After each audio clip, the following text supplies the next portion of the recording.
కావాలి అని ఇంతకు ముందు కూడా లేదు కదా. ఇది అవును, రాయితీలు ఇస్తే సరిపోద్ది కదా. అంతే.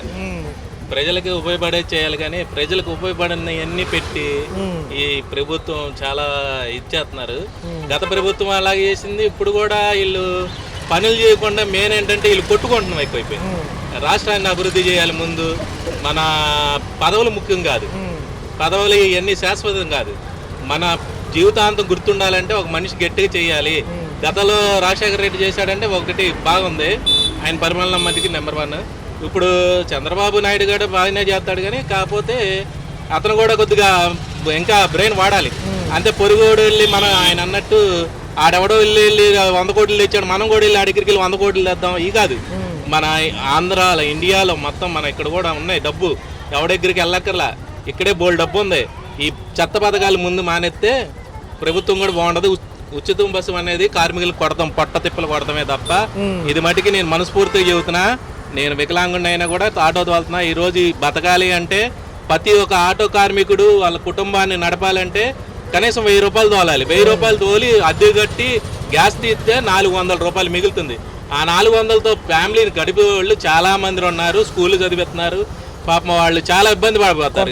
కేసులు కూడా ఇబ్బంది పెడుతున్నాయి. ఈ కేసులు కూడా బాగా రాస్తున్నారు. అది గత ప్రభుత్వం అయితే వాస్తవం చెప్పాలంటే కాకి షర్ట్ కూడా ఈయన పరిస్థితి ఉంది, ఎవరు ఇబ్బంది పెట్టలే. ఇప్పుడు పాపం లేడీస్ని కూడా ఆపుతున్నారు, అది చాలా బాధాకరం. లేడీస్ స్కూటీ వాళ్ళు ఏదో పిల్లల్ని తీసుకెళ్తాకో లేకపోతే అర్జెంటుగా పని మీద వస్తారు, భర్తలేమో ఆఫీసులకి వెళ్తారు. అవును, పాపం వాళ్ళు కూడా దానికి కూడా ఆపి వాళ్ళని హింస పెడతాం, చాలా తప్పండి. అది లేడీగా నేను లేడీస్ని చూసా, చాలా బాధాకరంగా ఉంటాయి. వాళ్ళ మరి దయచేసి ఆపొద్దు. ఏదన్నా ఉన్నానుకోండి ఒకసారి ఈ హామీలు చూస్తే ఓకే, గతంలో ఇచ్చారు, దానికి ఒక వెసులుబాటు ఉంది. మళ్ళీ అది ఎలక్షన్ నిమిత్తం ఇస్తే ఏమవుతుందంటే ఆర్థిక లోటు బడ్జెట్ ఇంకా లోటు బడ్జెట్. అవునవును, ఆయన మీద కూడా ఎప్పుడు నెట్టారు కదా, 7000 కోట్లు ఇచ్చి వెళ్ళినా కానీ అప్పుడు. అవును, చెప్తున్నా వీళ్ళందరి దగ్గర ఉన్నాయి డబ్బు, ప్రతి ఎమ్మెల్యే మంది దగ్గర ఉన్నాయి. కాకపోతే వీళ్ళు లబ్ధి కోసం వీళ్ళు సంపాదిద్దామని. ఇప్పుడు దావోస్ సెక్షన్ ఉంది, కంపెనీల కోసం వెళ్ళారు, ఆయనేమో అక్కడికి వెళ్ళి రెడ్ బుక్ అంటారు. అదే రెండోది ఏమంటున్నారంటే ఈయన ఉప ముఖ్యమంత్రి అంటారు. అసలు ఎందుకు లేని అంశాలు ఎందుకు, మనం వెళ్ళిన పని ఏంటి? అదే మనకి అదే వీళ్ళు అదే పనికిరాని పని ఇవన్నీ చేసేదంటేనండి. ఇక్కడ ఉన్న ఆంధ్రప్రదేశ్ లో స్వచ్ఛమైన పరిపాలన ఉంది. ప్రజలు ఒకటే చెప్తారు, గతంలో చేసిన తప్పులు చేస్తే ఎవరికైనా బుద్ధి చెబుతారు మళ్ళీ. ఎందుకంటే ఫిబ్రవరి నుంచి మళ్ళీ జగన్ గారు వస్తారంటున్నారు పాదయాత్రకి. అనేక సంక్షేమ పథకాల కోసం ఎదురు చూసిన వాళ్ళు ఉంటున్నారు, లేడీస్ కొంతమంది ఆలోచిస్తున్నారు. అదే పథకాలు 10,000 పడినాయి మాకు, ఇప్పుడు ఏం పడతల్లా. ఉగాదికి వెళ్ళింది, ఉగాది నుంచి జూన్కి వెళ్ళింది. ఇలాగా ఈ కాకుండా మంచి పూర్తిగా చెప్తున్నా, 10,000 ఎక్కర్లా లేకపోతే ఇంకోటి ఎక్కర్లా. మన రాష్ట్రాన్ని కొద్ది ప్రజలకి పేదవాళ్ళకి ఉపయోగపడేట్టుగా చూస్తే రెండు ప్రభుత్వానికి, జనసేనకి కానీ మన టీడీపీకి కానీ మరవలేని గుర్తింపు అనమాట. మరి చూసుకుంటే ఈ క్యాడర్లో నెక్స్ట్ బాగా చూసుకుంటే సీఎం అయ్యే ఛాన్సులు పవన్ కళ్యాణ్ గారికి ఉందంటారా, ఒకవేళ లోకేష్ గారికి ఉందంటారు? పవన్ కళ్యాణ్ గారు 100% పవన్ కళ్యాణ్కే ఉంది. లోకేష్ బాబు ఏం లేదు, ఆంధ్రప్రదేశ్ లో ఏం లేదు. చంద్రబాబు నాయుడు, పవన్ కళ్యాణ్. ఇప్పుడున్న పరిస్థితి ఏంటంటే, మొన్న పవన్ కళ్యాణ్ గారు కలుస్తాం కారణం వీళ్ళకి కేవలం జగన్ అనే ప్రభుత్వాన్ని తొంగలో దొక్కాలి. అతన్ని చేసిన పరిపాలన కరెక్ట్ కాదు. అతను ఏమనుకున్నాడు అంటే, కూర్చొని కాలు మీద కాలేసుకొని నేను అందరికి ఇచ్చేసా పథకాలు, నాకు పథకాలు చూసి కొట్టేస్తాడు. ఒక ఎమ్మెల్యే ఏం చేశాడు? ఒక నియోజకానికి ఏం చేయలే. ఎవడు ఏం చేశాడు? ఏమీ చేయలే. ఆడు ఇప్పుడు ఎక్కడ దాకా బెల్లంపల్లి 1500 కోట్లు సంపాదించాడు. ఆడు ఇవాళ ఓడిపోయినాడు, బాధలేదు. ఆడికి రెండోసారి ఓడిపోయినా బాధలేదు. భవిష్యత్తు ఎలా ఉండబోతుంది? అమరావతి ఇది డెవలప్ అయితే ఒక పక్క పోలవరం కూడా అవుతే ఎలా ఉంటుంది అంటారు? ఈసారి చూడొచ్చా కొంచెం? ఈ 4 ఏళ్లలో కనీసం సగం పనులు.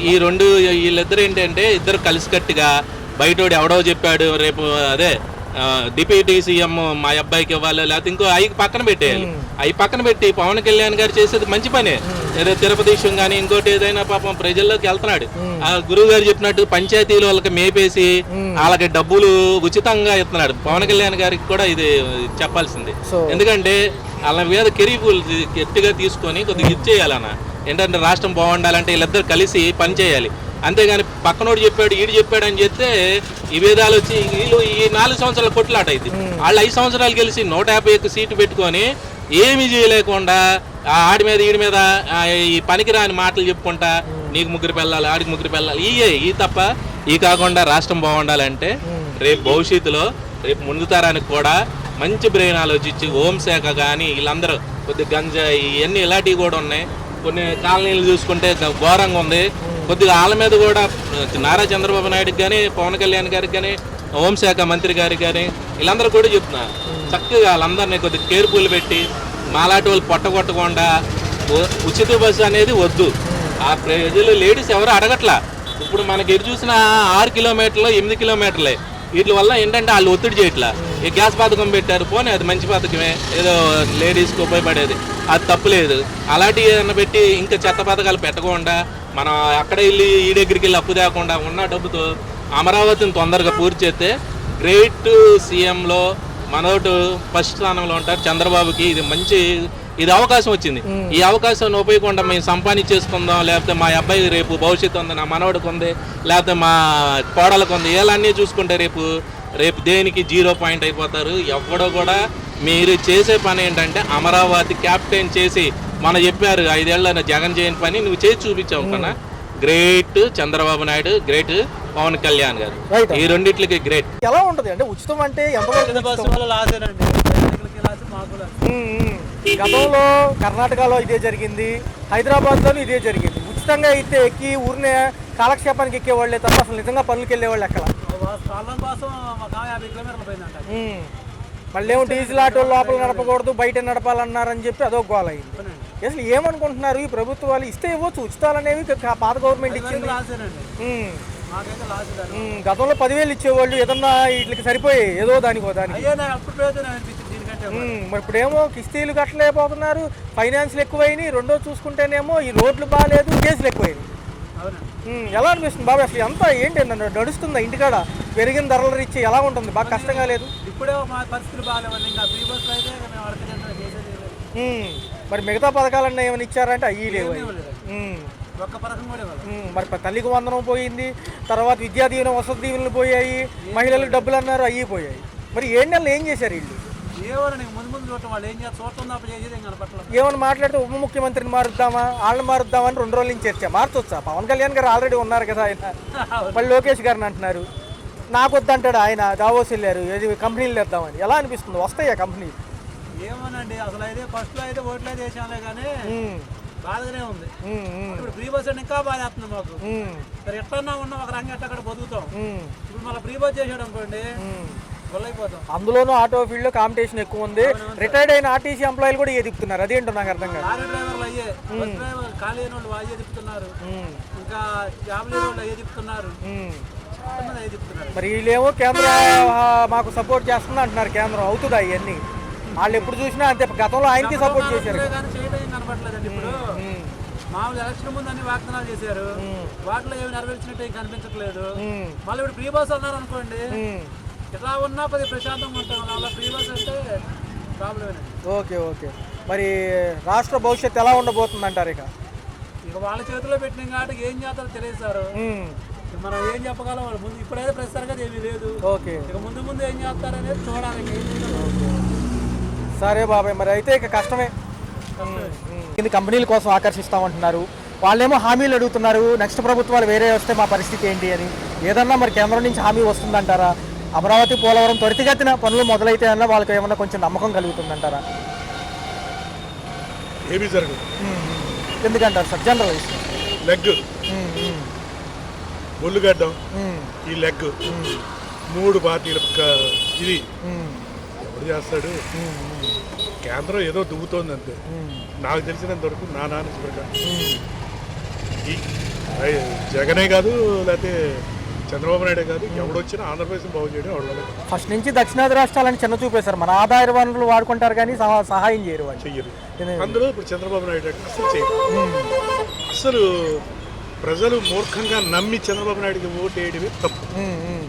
ఇప్పుడు కాస్తో కోస్తో వాడు నేను మొనగాడిని రాగా పనిచేశాను, నేను చేయకపోతే నాకు ఓటు వేయద్దన్నాడు. కానీ వాడు చేసిన పనులు ఎవడు చేయలేదు. ఓకే సార్, మరి ఎలా ఉండబోతుంది చూస్తే? ఒక పక్కేమో ఉప ముఖ్యమంత్రి పదవికి 3 రోజుల నుంచి పోటీగా అన్నారు, తర్వాత ఏమైందో తెలియదు. ఇవన్నీ ఏంటంటే high political dramas. Okay sir, okay. ఏ జనాల్లో వదులుతారు, జనాలు ఓకే బిల్డింగ్ లో బాగానే ఉంది అనుకుంటే టక్కన మారుస్తారు. ఓకే ఓకే, వ్యతిరేకం వస్తే మళ్ళీ బ్యాక్ టు పెవిలియన్. నిన్న ఆల్రెడీ చంద్రబాబు నాయుడు నోరు మూసుకుంటే ఎవరు మాట్లాడతారు? సో ఇదంతా పొలిటికల్ డ్రామా, మించి ఏం లేదు. Okay sir. సార్ చూస్తే మరి ఎలా అనిపిస్తుంది? ఒకవేళ సీఎం బరిలో ఈయనకి ఏజ్ అయిపోతుంది అంటున్నారు కాబట్టి నెక్స్ట్ కన్నా మళ్ళీ ఈయన్నే పెడతారా లోకేష్ గారిని? అనుభవం ఉన్న వ్యక్తికి మళ్ళీ ఈయన తీసుకుంటారంటారు. అబ్బో, లోకేష్కి ఓ 50 సంవత్సరాల అనుభవం ఉందా? లేదు సార్, లేదు. ఒక యువకాలంలో పాదయాత్రే తప్ప వాడి యాత్ర, వాడి వయసు ఎంత ఉంది? అంతే సార్. 40. రేపు పొద్దున వాళ్ళు ఎలక్షన్స్లో నాకు 100 సంవత్సరాలు చీఫ్ మినిస్టర్గా అనుభవం ఉందన్న నమ్ముతారు మూర్ఖ జనాభా. ఎందుకంటే చంద్రబాబు నాయుడు నా 40 ఇయర్స్ ఇండస్ట్రీ ఏం చేశాడు? ఎలక్షన్స్ ముందు వాడికి తెలీదా? మామూలుగా ఆలోచిద్దాం. చిన్న చిన్న సబ్జెక్ట్స్ ఎలక్షన్స్ ముందు వాడు ఇచ్చే హామీలకి వాడికి నేను ఇవి చేయగలను చేయలేదని 40 ఏళ్ళు ఇండస్ట్రీ కదా. అంటే చెప్పారు కదా సార్, ఎలక్షన్స్ లో ఎన్నో చెప్తాం అవన్నీ జరుగుతాయి అని అసెంబ్లీ సాక్షిగా ఆయనే అన్నారు. మరి అంత తప్పుడు మాటలు మాట్లాడడానికి, అంత senior most intelligent political leader అయ్యండి అంత తప్పుడు మాటలు మాట్లాడు సార్. అయితే ఇక జనం మోసపోయినట్టే, మళ్ళీ పప్పులో కాలేసినట్టే, పేడలో కాలేసినట్టే, బురదలో కాలేసినట్టే.